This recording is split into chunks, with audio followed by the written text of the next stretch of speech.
and welcome everyone to today's webinar. My name is Derek Terrell and I'm the Director of Member Engagement here with the Coalition for College. Just so you all know, we are using a Zoom webinar today. So the Q&A feature is actually enabled on there. So feel free to ask your questions throughout the presentation and we'll try to address those during the Q&A portion towards the end of the session. So first, I want to share a little bit of information with you about who the Coalition for College is and the work that we do. So we are over 150 colleges and universities with a proven commitment to affordability, access, and student success. We believe Coalition schools are smart college choices because of the commitment that they all share. So the Coalition schools here, not just the four that are with us, but all of them are dedicated to graduating students on time with low or no debt. And that includes those who have been historically underrepresented and excluded in higher education. So members of the Coalition provide these variety of smart college choices for students to explore and apply to. And there's a wide range of student body sizes as well as levels of selectivity, as you can see here. And still collectively, if we took all the Coalition schools and put them together, they'll outperform the national averages by about 17% when it comes to retention and graduation rates. And those are really important factors to think about when you're thinking about which college you'd like to apply to and the time and money that you want to invest in your education. So when you start thinking about your college list, whether you're just starting now or you're starting to finalize it for this fall, a great place to start is by exploring these over 150 colleges and universities that are dedicated to making a college education accessible and affordable. If you all haven't heard, last month on August 1st, we launched a new application process with our partners at SCORE. So rather than creating a My Coalition account, students can create an account on SCORE, and that will help them power their college search and application process. So on SCORE, you're actually able to search and discover schools. You can collaborate with your supporters and apply, and then also keep track of your application status and access portals of schools where you've applied, all from within your SCORE account. So it's one simple place to go to, learn about college, apply to college, and then keep track of your admissions offers. We also still provide our easy to use application fee waiver. So just select any of the eligibility criteria there that apply to you, and you'll be able to bypass the application fee payment at Coalition schools. And because this application method is only available to Coalition member schools, you know you're applying to schools that are dedicated to helping students graduate on time with low or no debt.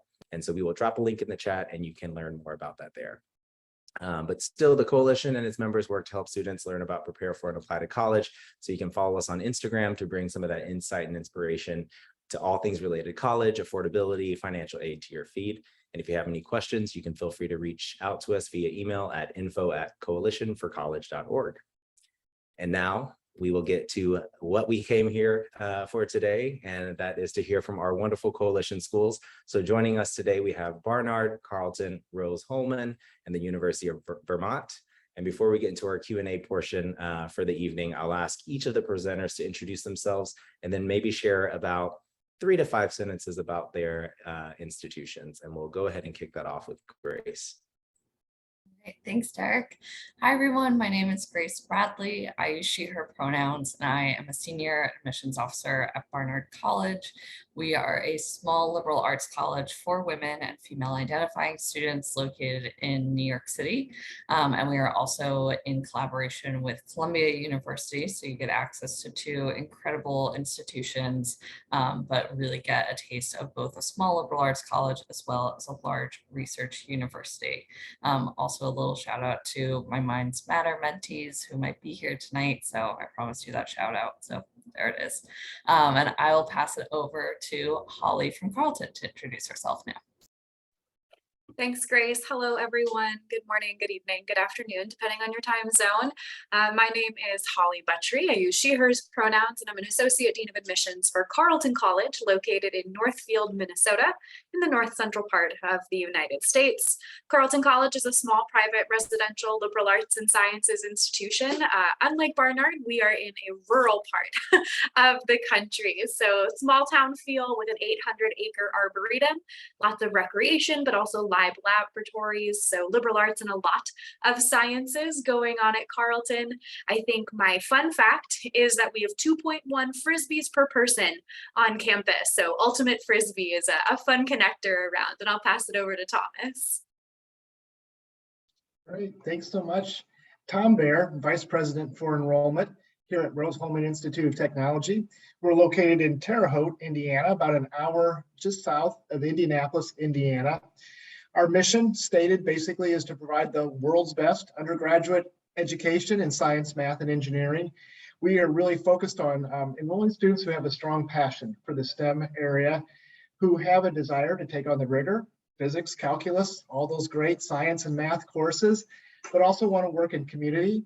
Outcomes for our students very high, being placed in positions with Google and NASA and SpaceX and off to Ivy League schools for graduate school. So very competitive in that context. Lots of competition teams here for our students to be involved with. So robotics, design, build, fly, rocketry, all the things that our population of students really get excited about. So I'll pass this on then to Chris. Thanks, Thomas. Good evening, everyone. My name is Chris Berlongo, Associate Director of Admissions at UVM. I use he, him pronouns and a proud first-generation college student from New York City myself, where I'm broadcasting from tonight. So forgive my plain hotel background. University of Vermont is an institution of about 10,000 students located in incredibly beautiful Burlington, Vermont, where the fall is already in full swing. The leaves are starting to change. The air is crisp, and it's a great place to be. We have 7 different schools and colleges, along with our honors college here at UVM. And it's been a great season. We're about 3 weeks into the semester with one of our largest, most competitive, and most diverse classes in the institution's history. So we're super excited as we begin travel season. My team is out all over the country, and they may be visiting a school near you, depending where we're coming from. So we look forward to hearing from you, and we're super excited to be back. Just the energy has been great so far, and we're looking forward to the fall. So thanks for being here tonight, and I'll turn it back to Derek.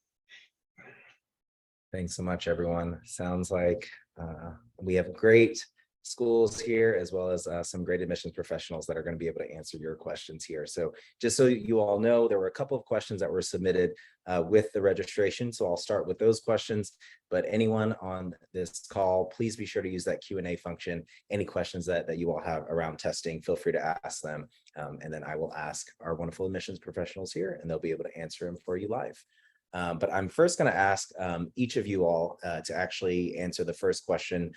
There was a question submitted asking, how much of a role does testing play in the admissions process at each of your schools? So I'm actually going to go in the same order as we introduced ourselves. So I'll let Grace start and tell us a little bit about that at Barnard. Awesome. So testing at Barnard and in our admissions process looks very different today than what it looked like a few years ago. I'm sure my colleagues will probably say something very similar. I'm seeing the head nods already. For Barnard at this present time, we practice holistic admissions, which you'll probably hear quite a bit about throughout this process. It basically for us means that we are looking at all the elements of your application as separate entities to create this entire picture of who you are as a student. So every piece of your application, every supplement material that you submit, that is looked at in conjunction with this bigger picture. So for us, when it comes to testing, we see testing as one piece of that overarching puzzle. We are test optional currently. We're going to continue to be test optional for the next 2 admissions cycles. So if you are applying for fall 2025, you will still be considered test optional. So how this works out in practice for us is that, plain and simple, bottom line, if you choose to submit your test scores, then that is a piece that is considered with the remainder of your application materials, your application, letters of rec, extracurriculars, etc. If you choose not to submit your test scores, it's just not considered. There is no big red flag that comes up on our radar. If you choose not to submit your scores, it's just not a piece of your story that you want to include, and that is perfectly fine and perfectly acceptable. And I will pass it over to Holly. Yes, similarly, Carleton practices a holistic admissions review. So looking at everything you submit, we are also test optional for students entering fall 2023. And we will be announcing come about January how that will move forward beyond the class of entering 2023.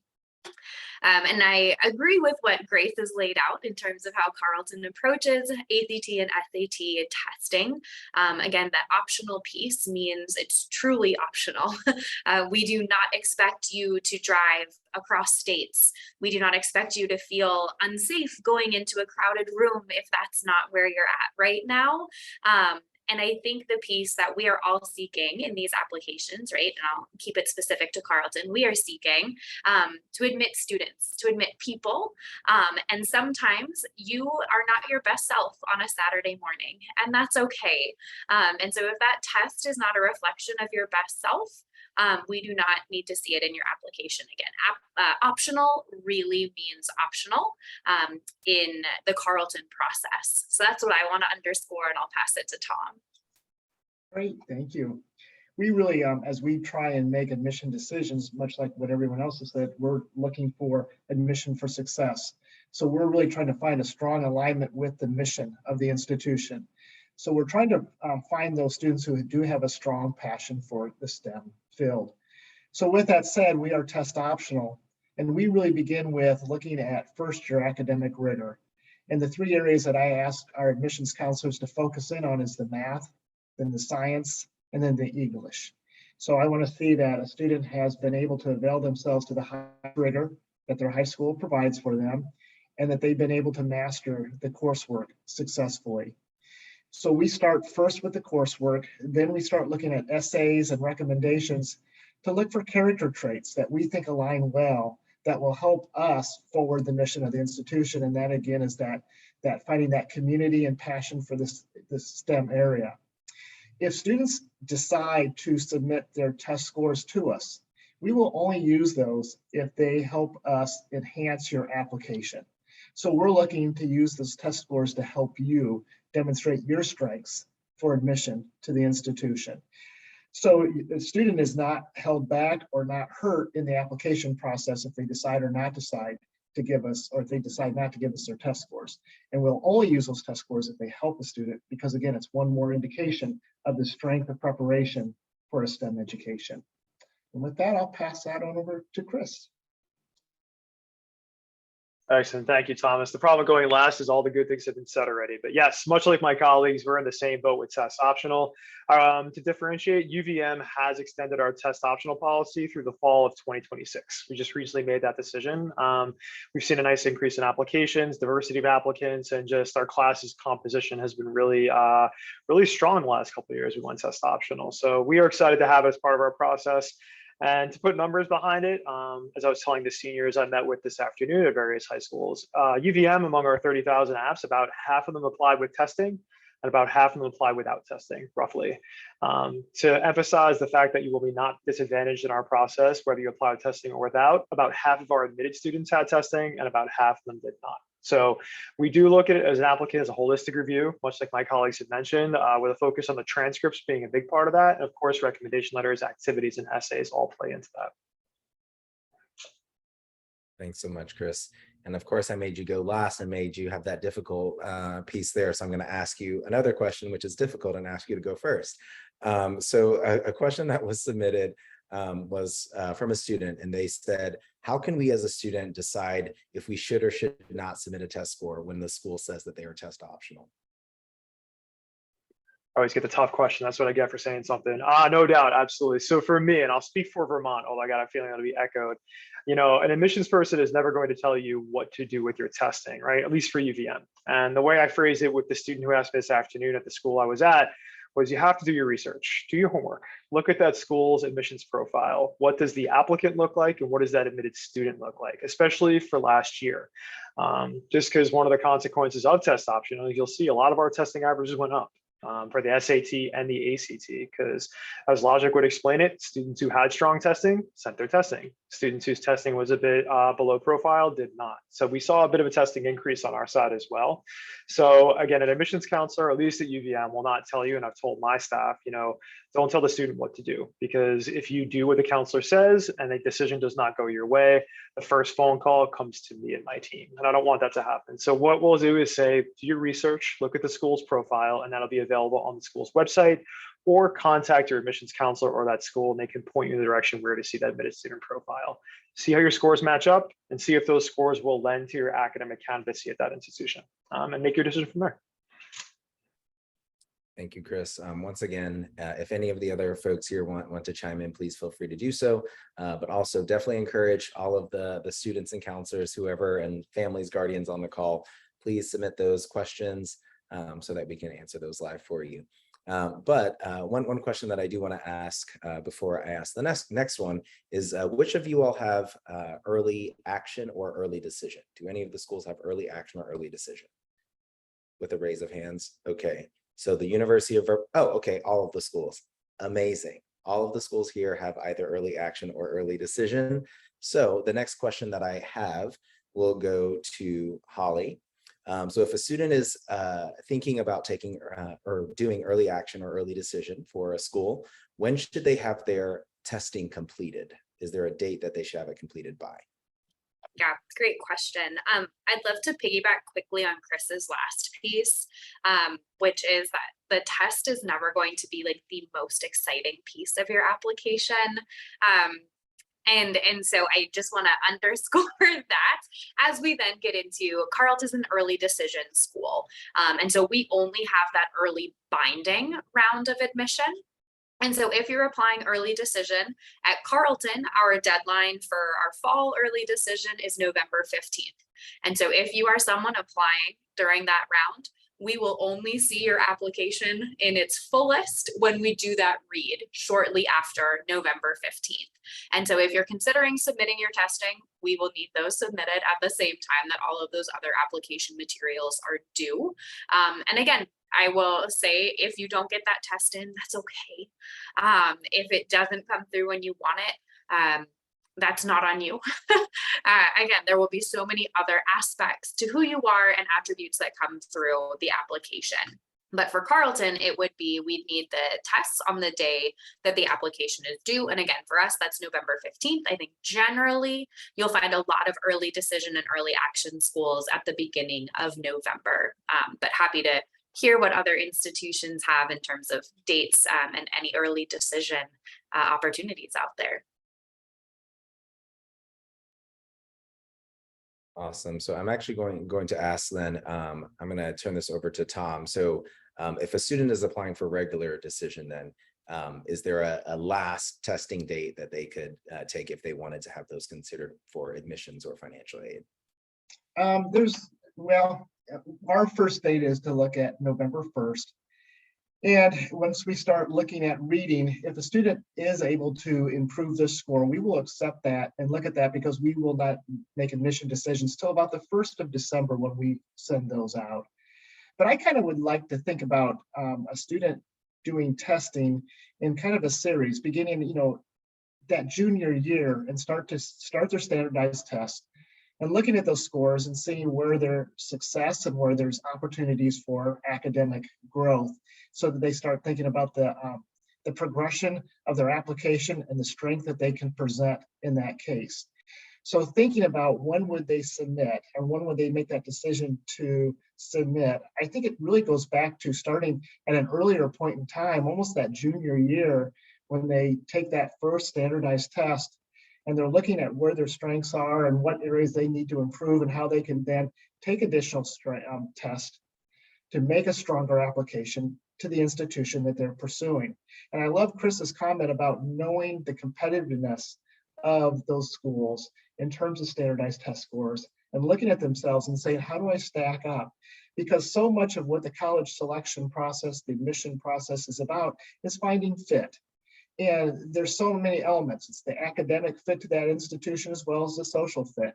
So I would really recommend that the student thinking about the progression of preparation for the schools that they're going for, and looking at how their academic credentials are building as well as their social fit to an institution, and the progression of that goes, and then applying to those schools that provide that best fit to them, because they're thinking about, where am I going to find fit, which leads to their own individual success. So that might not have been a direct answer, Derek, but I would like to stretch that consideration period, so students think in a longer term frame of test scores as well as their entire application. Appreciate that. Thank you. So then, Grace, if a school is test blind or test optional, I know we've sort of talked about that a bit, and it seems like all of the institutions here are or have a similar policy. But students who registered wanted to know, does that mean that everything is going to fall on my GPA then? If you don't have test scores, does that make my GPA that much more important? Yeah, that's a really good question. And I think that's a very common question that I know I've been asked a lot, and I'm sure my colleagues have been asked that quite a bit. And it's definitely going to vary institution to institution. But I think as you've heard from all my colleagues here tonight, we all are kind of falling under this holistic lens of admissions. So for Barnard specifically, it does not all fall on your GPA. We recognize that very similar to the test. It's just one part of you as an academic, as a community member. We can tell just as much about your academic strengths from your transcript, from the classes that you've taken, the rigor of the classes that you've taken, how you've done in those classes, also from your letters of recommendation, from those narrative evaluations, from your teachers, from guidance counselors, from mentors, telling us what kind of person you are in the classroom. Are you a leader? Are you someone who sparks dialogue? Are you a silent thinker and you sort of just like absorb in the juices of this knowledge that you're talking about and reading about in your classes? We're also going to get that from your essay. That is such a great way for us to see how you see the world, how you think about the world in front of you. That is just important to us as the academic work that you are synthesizing and being assigned, right? So everything comes with a different perspective that it's showing us about you as an individual. So the long story short to that question is that no, it is not all going to rely on your GPA. Also because we know some schools don't calculate GPA, some schools do weighted, some schools do unweighted, so it's very different. And I know students are often worried about that because they think if my school doesn't have a straightforward GPA, does that put me at a disadvantage? It does not. Because again, that is just going to be one element of the application that we are seeing. Also, many schools, in regards to that, many schools give us what we call a school profile. So it's sort of like a cheat sheet for us as admissions counselors to see how your school calculates GPA. So we can see whether or not weighted GPAs are taken into account, if you're taking APs, honors, if that has any impact on your GPA score as well. We get all of that context. So you don't have to worry about us being in the dark about that. Believe me, we know these things very, very well. So no worries on that front. Thanks, Grace. So a question that I saw that was actually submitted from someone who registered today was about how many times they should take the SAT or the ACT. And I'm actually just gonna open this up to whoever. Oh, well, Chris is smiling, so I'm going to ask Chris to take this first. Do you have any advice on the number of times that someone should take their standardized tests?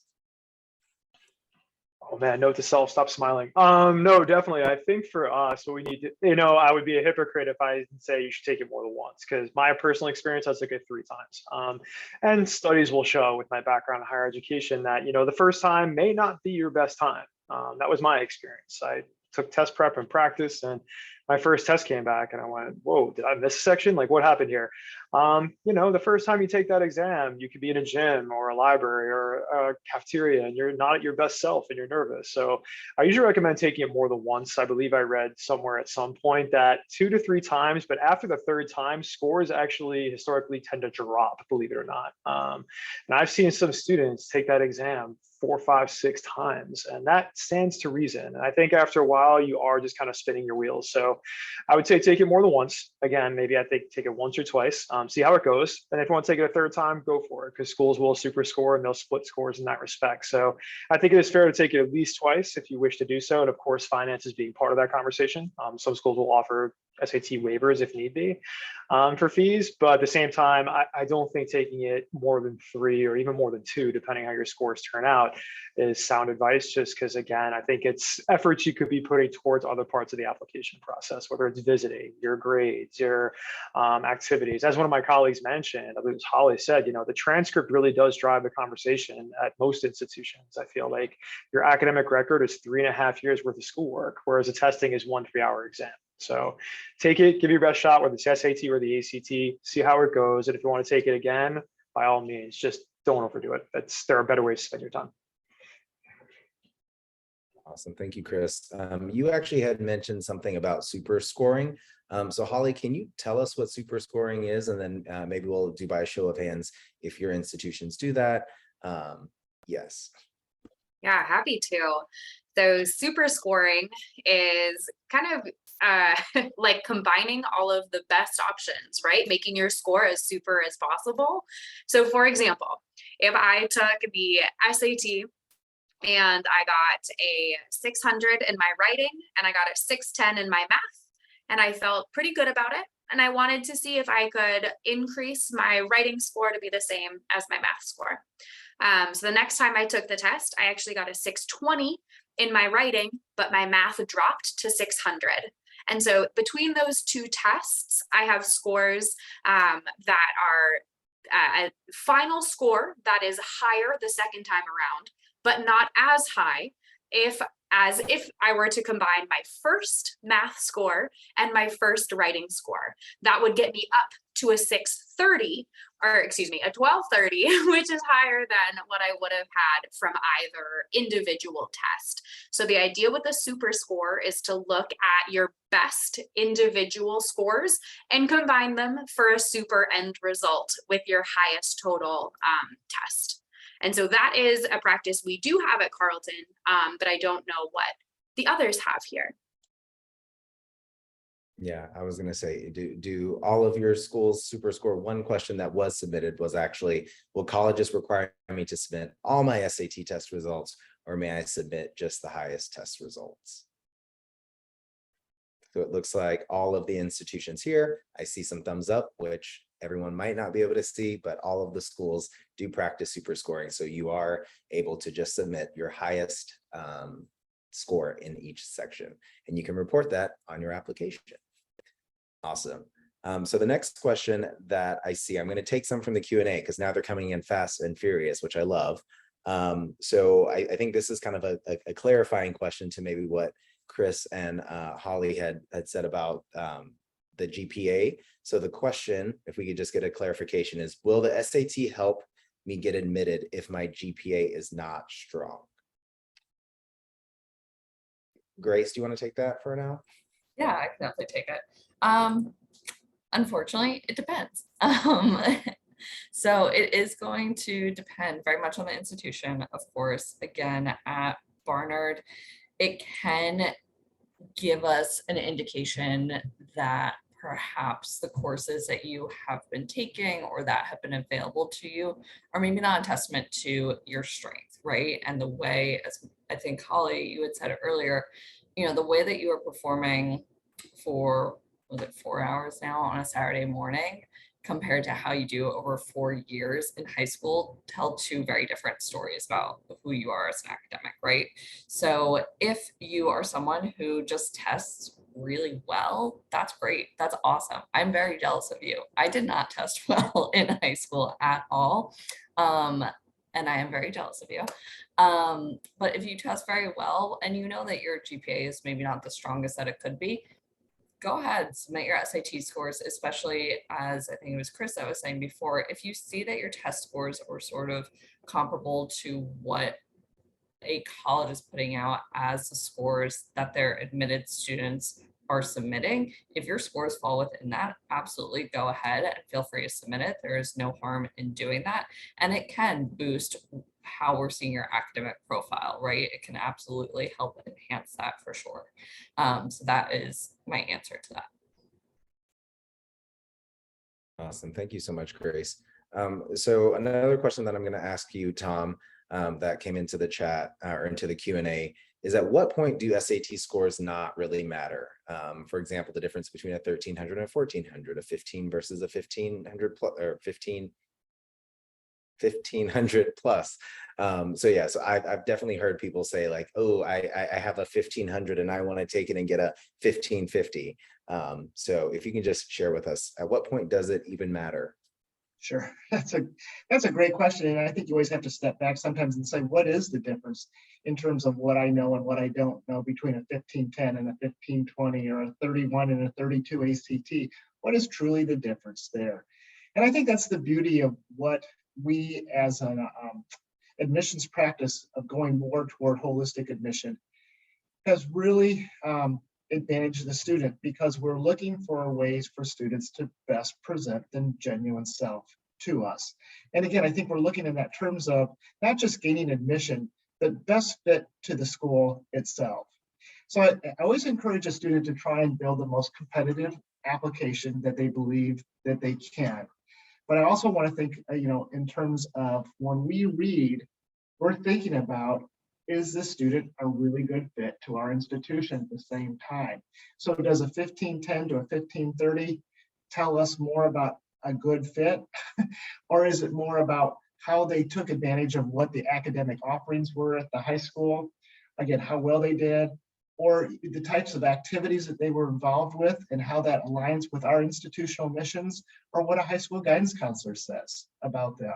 Each of those, I think, play a critical factor.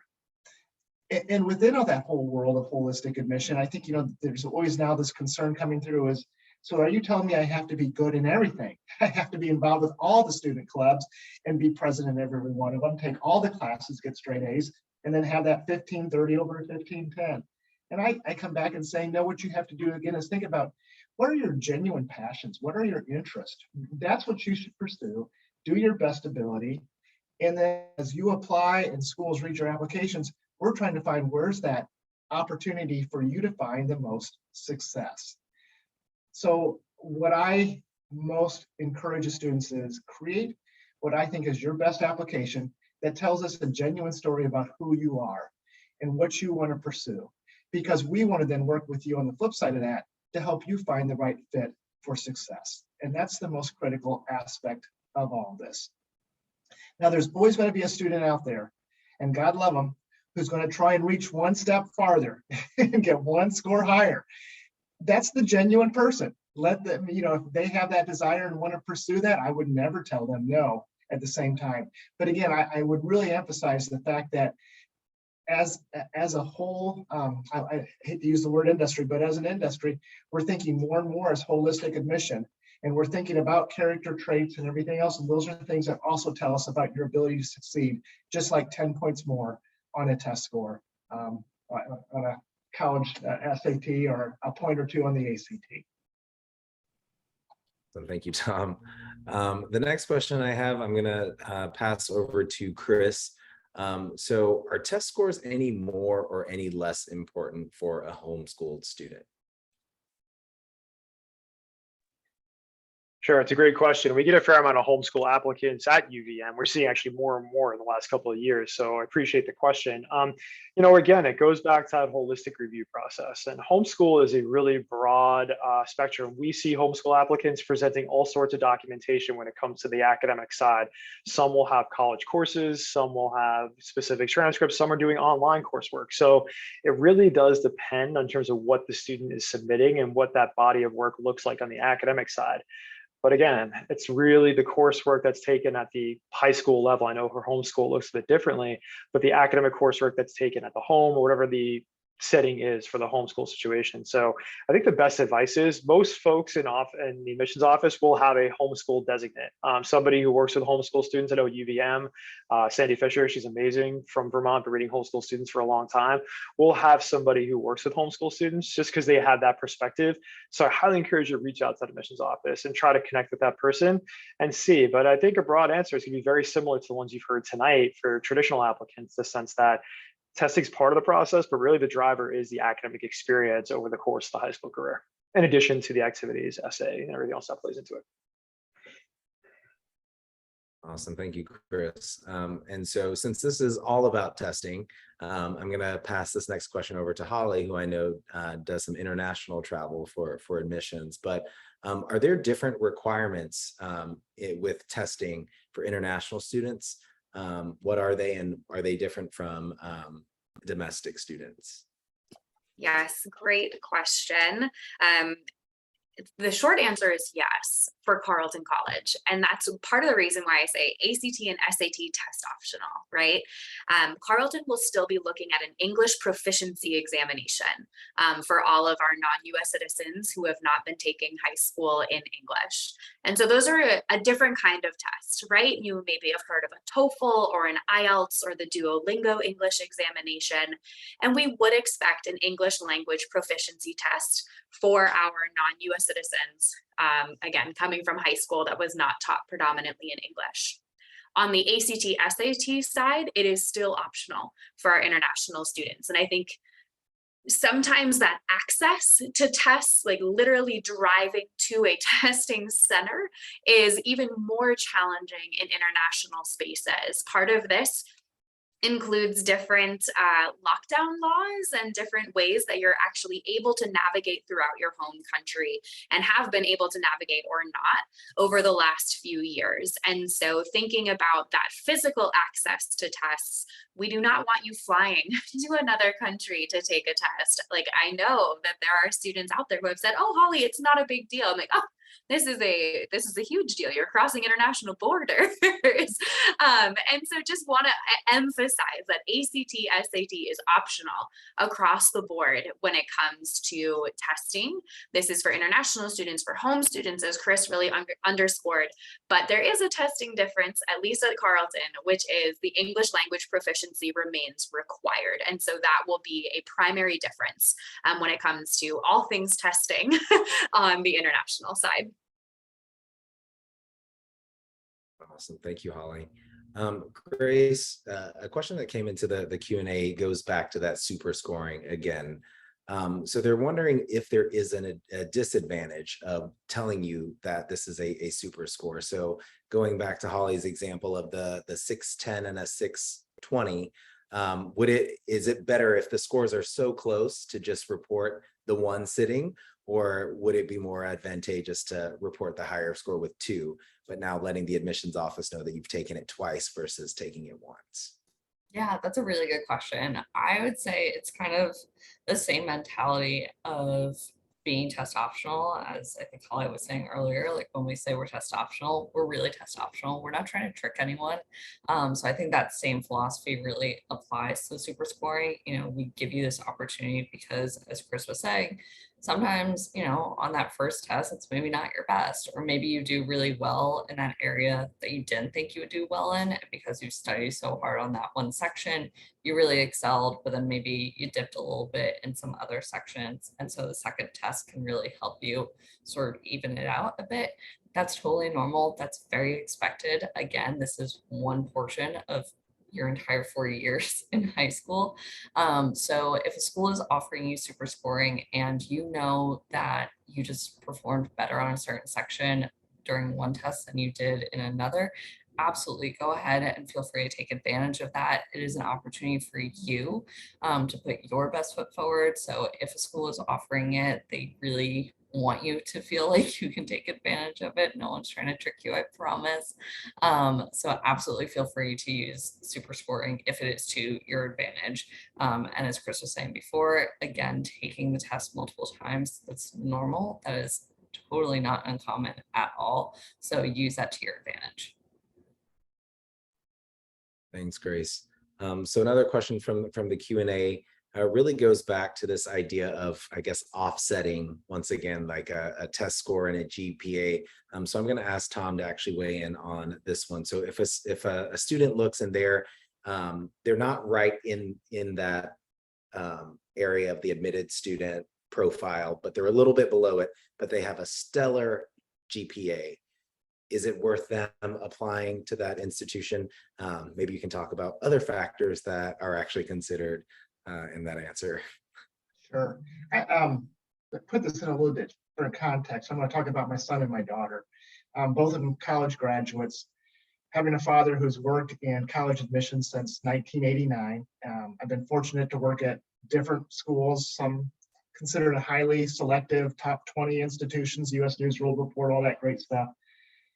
But when I think about my son and my daughter, who both took standardized testing, who also had quite a bit of guidance in terms of their academic preparation in high school, the type of school, and when they tested, they both did extremely well. Well, no surprise, right? In many ways, I've always talked about the fact they did exactly what they were supposed to do. I love them dearly, but they performed at a level of my expectation.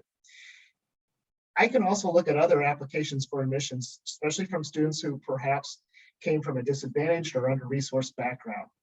Their scores may not have been at the same level, but compared to where their environments, they may have far exceeded what expectations are in that case. So to me, when I look at an application in that case, I can think of my son and daughter and say, yeah, they did exactly what I expected. But this other student who comes from a different environment, other, different resources, far exceeded every expectation. And that tells me a lot about their character strengths, what they're willing to do in terms of achievement. That becomes really, really important to me. So when you ask the question about, does everybody, should I always look and say, okay, if I'm not up here at this score range, am I uncompetitive? Heavens no, that's not the case. Because again, as admissions teams, we're trained to read applications in light of that student individually, and who they are and what they're coming from. And that's why holistic admission is so important to us. Again, there's so much research that comes out and talks about how important character traits are to individual success, not just in college, not just in work, but in life too. So, we're going to look and say, okay, how well, again, did you do academically? What was available to your high school? Not every high school has the same resources to provide as much AP or IB coursework. So we're going to take that into consideration, say how well did that student do in that situation for themselves? How does that relate to their test taking achievement? And then what else were they able to do with the other times that they have that helps us give a better definition of who they are as an individual? So I'm going to go back again to the major factor that when we're admitting, we're trying to create a student body population that helps us promote the mission of our institution. And we're looking for those students that we have as much confidence as possible that think these students are going to fit into community and help us forward our efforts. Because we're making an admission decision that says to that individual, we believe you have the ability to be successful here. And that's an ethical consideration at that point in time. So I would not tell a student because of test scores to hold yourself back. We're going to read deeply into your application, and we're going to look and say, can this student be successful? And is this the right fit for that individual's success? And that's critically important to us in that case. So reading, again, each person, where they're coming from, their environment, their opportunities, and their ability to present a genuine self is so critical important to us in this. Awesome. Thank you, Tom. And don't tell anybody I talked about my son and daughter. So that's our private story. Well, this is being recorded and will be. Okay. So the last question that came into the Q&A is about what I'm surprised we actually haven't asked this earlier. It wasn't asked earlier, but deciding whether to take the ACT or the SAT. Holly, do you have any advice on how to decide which test to take if they're going to take them at all? Sure, I can start that conversation. I think, first of all, thinking about what might be offered at your school, right? And so if there is the opportunity to know what is going to be offered at your school, for example, if you take the PSAT or if the SAT is offered as part of a pre-college or college counseling curriculum at your high school, it would make sense to really engage with that particular test because of the ease of logistics available to you. I can imagine, for example, if you are someone who really wants to show off science knowledge, the ACT has a science section, and that's going to be a primary distinction between the SAT and the ACT when it comes to those individual units that are then reported to schools like ours. And so if you have that particular enthusiasm and you say, I really want to show this number to a school in science specifically, having that different from math, different from other quantitative skill sets, the ACT does offer that sub-score. So I think those would be the two primary factors that stand out to me, Derek, in terms of why you might choose one over the other. Awesome. Thank you, Holly. And I'm going to actually ask Tom to answer this since you're at Rose-Hulman Institute of Technology. Would you look at a student any differently if they submitted an SAT and not an ACT, even though they wanted to go into, let's say, engineering? No, not at all. Again, I think what we're trying to do is find a way for a student to best present themselves and their achievement, and they have to have some ownership in that. So no, there's not a preference of one over the other. Awesome. Thank you for clarifying that. So there are a couple of questions in the chat that are not necessarily all about testing, but would love to actually get your feedback and advice on them as well. So the last one that just came in was, how do colleges react to a student whose grades may have suffered in their underclassmen years, but strongly recovered in their junior and senior years? So I'm going to ask Grace if you could weigh in on that first, please. Absolutely. So very similar to everything that we've talked about here. And I think I've probably mentioned every single answer at this point, but 4 years, it's a journey. It's a marathon. You got to pace yourself. There are going to be bumps in the road, especially if those earlier years in high school were perhaps impacted by a global pandemic. It might be understandable that your grades and that school was not maybe top of mind if you had other circumstances that were impacting your ability to perform at your top ability during those years. So, we love to see that growth. I think growth is really important, and growth comes in many shapes and many sizes as well. And it could be that your GPA has improved. It could also just be that you are writing better. It could be that you have taken more of a responsible role in the classroom, that you've stepped up in leadership, that you are writing better, that you're just taking classes that actually excite you and challenge you a bit more. And so if that is what your last 2 years are going to look like and have been looking like, that is awesome. You should celebrate that. And that also to us gives more of an indication of, okay, this student is on an upward swing. If your teachers in their letters of recommendation are saying that you have really stepped up and that you have really sort of rebounded from maybe those first 2 years that weren't your best, that's awesome. That shows to us that you are on this trajectory where you are really serious about your academics, where you are in an environment that is supporting you. And we also want to make sure that we can be that environment that's going to continue that support that you clearly are thriving with during your college years. As many of the colleagues have said on this panel, when we're talking about college fit, we're talking about that 2 ways, right? We're talking about you finding a college that is also going to fit your academic interests. Of course, I think that's the biggest one that we talk about, definitely your social interests, but also just the support, right? Do you need certain support systems to ensure that you can thrive and that you can really succeed academically and get what you want out of college? It is a time and financial investment. So we want to make sure that you are getting everything that you need out of it. So seeing that trajectory, seeing what makes you really thrive in those last 2 years, that's going to be really great for us to see and really help us understand, okay, can we help you stay on that trajectory for the next couple of years? Thanks, Grace. So I know that there are some students who are able to take both the SAT and the ACT, whether they take each one time. So Chris, should students submit both the SAT and the ACT if they have it? The particular question is about if they show opposite strengths on each test, but even just in general, any thoughts on that?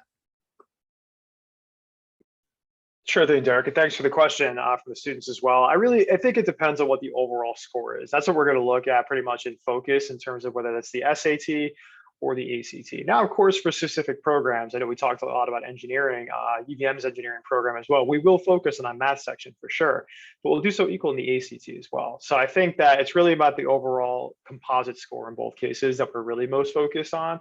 If both of those are competitive and you want to send them along, we'll take the highest of each of those scores, at least at UVM. We'll take the highest of the scores to put you in the best position for admission. So whatever you send us, we'll try to, again, advance your candidacy in that way. So if you have strong testing you want us to see, feel free to send them along. Absolutely fine. But I think basically as long as the overall composite score is going to be the highest, that's the one you want to send to us above else. If you're choosing between one and the other, and I know we talk about finances and sending things, if you're going to choose one test, because it does cost money to send testing different colleges, choose the one that is the overall highest composite score. And there are charts that compare the SAT and the ACT to let you know which one is the one that's the most robust.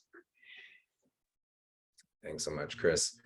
So I would probably recommend for this particular question for a student to reach out to their high school counselor. But if any of you all know about the fee waivers, can students actually get multiple fee waivers to take a standardized test multiple times? Yeah, Chris. Yeah, I may or may not have asked the internet on this. You could look, if you go on the College Board's website, you can Google it, just like I may have.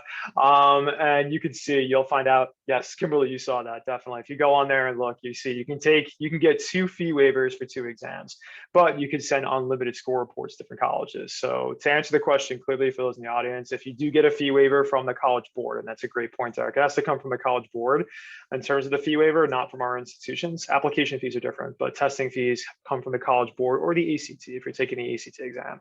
You could get 2 exam fee waivers, and then you could send your scores unlimited to different colleges for free if you qualify for that fee waiver. But again, check with the College Board's the best answer. Awesome. Thank you, Chris. And then it looks like from the audience, they said, and it also possibly up to 4 for the ACT. So that is really great to make sure to check both of those organizations. And that's also nice because you can take them multiple times if you need to, like Chris may have. So with that, I know we don't have too much time left, but I did want to just ask each of you to spend about a minute giving some of your last words of advice for students that are starting this college exploration process or that are beginning to prepare for their applications for the fall. So you know what, I'm going to allow us to go backwards from the initial introductions. So we will start with Chris this time, and we'll work our way and then end with Grace. Yeah, sure thing. Thanks, Derek, and thanks everyone for being here tonight. Panelists, folks, it's really awesome to have everybody as part of this process, because that leads into my advice is that just do your homework. The fact you're here tonight and asking questions and doing this research, whether you're juniors or seniors, I think it's really important to get advice from different colleges because we're all similar, but we're all a bit different. So ask those questions, see what's out there, whether it comes to testing, whether it comes to transcripts, the application process, because we all may have different nuances, and what the advice you're getting here today, you saw a lot of commonalities. There may be differences as well. So reach out to the schools of your interest, make sure you have those facts via their website, or reach out to an admissions counselor at that institution just to make sure you're getting not just the best information, but the right information is really important.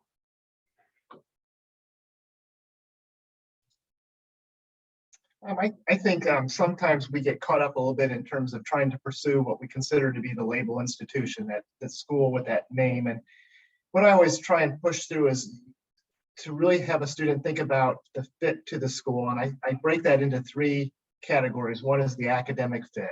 And that's, beyond just do they have my major or not, but the right learning environment in terms of, the classroom size, the interaction with faculty, the internships, the research. What is that academic fit where I know I'm going to be successful? The other factor is that social fit. Am I going to find students who I feel the most comfortable with, that I can make connections with? I always tell families when they do a college visit, make sure you eat lunch in the dining hall. Sit in there and don't worry about the taste of the food. Look and see how the students are interacting with one another. What are they talking about? That's going to give you a good indication of, is this a place that I'm going to find that comfort in? So that social fit, I think, is really important. And then finally, we can't forget financial fit. Every college, there's going to be a cost.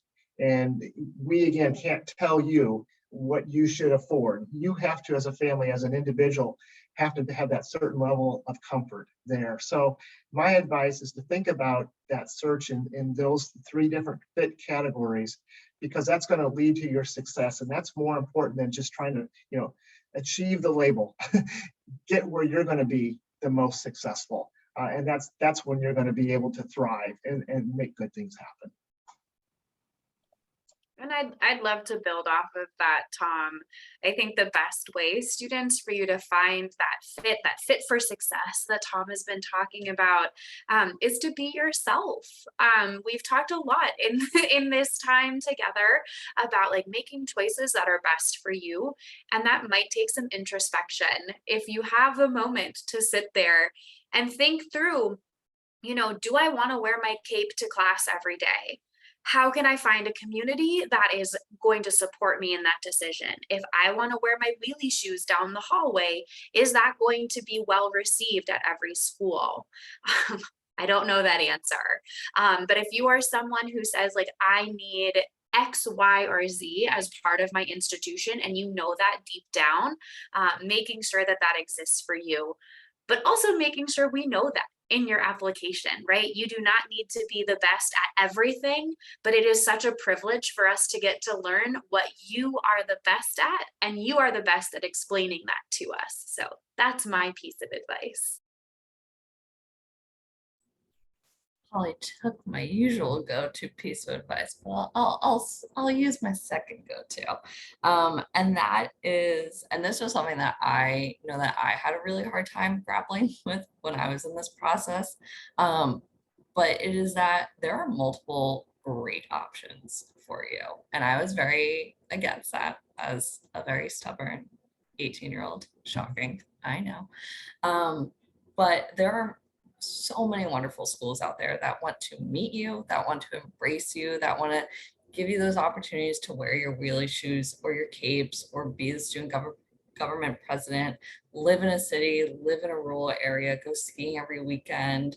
Whatever it is that you want to do, there are so many institutions that are excited to meet you, and you are going to find fit at so many different places. So if you find yourself getting your heart set on one dream school, that's awesome. That's great. But make sure that all the schools that you end up applying to are schools that you would actually be excited to go to. And I know that sometimes you might get news that is a little disappointing, and that's okay. We've all been there. We've all gotten disappointing news before. And where you end up is a place that is a place that you are meant to go for a reason. Maybe you only end up going there for a year and you transfer. That's great. Maybe you end up staying for 4 years. Maybe you go and then you come back and you work there as an admissions counselor. Who knows? But every place that welcomes you for a reason. So keep that in mind. I know it's really hard to think about that when you get dead set on one school, but just keep that in mind that there are multiple wonderful options for you out there. All right. Well, I want to say thank you to all of our panelists. Those were really great last words of advice, as well as just great advice that you've shared throughout the entire evening. Also, big shout out and thank you to the students, families, guardians, counselors, whoever were throwing questions in the Q&A. Very, very great questions, as well as the ones who submitted those beforehand. But with that, we're going to go ahead and wrap up. We did drop in the chat the link to our Instagram to follow us once again for all that inspiration related to college, to get that to your feed, as well as a link to the other events that we have this fall. We have a couple coming up around FAFSA, as well as CSS Profile, as we think about affordability and financial aid, as well as a session in November around being a first-gen student in college, as Chris mentioned that he was, and as I also was. So be sure to tune in and join us for some of those sessions that we have coming up in the following months. But with that, have a good evening, morning, afternoon, wherever it is you are dialing in from. So thanks so much, you all. See ya.